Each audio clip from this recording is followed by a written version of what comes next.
नमस्कार मंडळी, आज मी बनवणार आहे अंडा भुर्जी. अगदी गाड्यावर भेटते तशी. त्यासाठी इथे मी एका बाउलमध्ये 7 अंडी अशी फेटून घेतलेली आहेत. एका बाजूला कढईत तेल गरम करून त्यामध्ये बारीक चिरून घेतलेला कांदा असा लाल होईपर्यंत परतून घ्यायचा आहे. कोथिंबीर, टोमॅटो टाकून टोमॅटो हलके असे परतून घ्यायचे आहेत. टोमॅटो जास्त मऊ करायचे नाहीत. आता यामध्ये मसाले ऍड करायचे.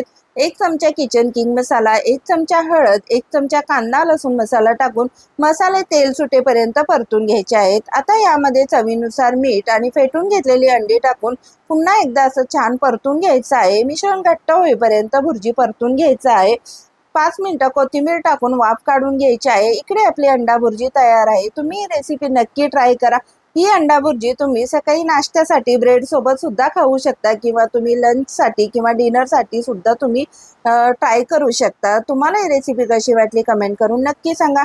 आवडल्यास लाईक करा, कमेंट करा, शेअर करा, सबस्क्राईब करायला विसरू नका. धन्यवाद.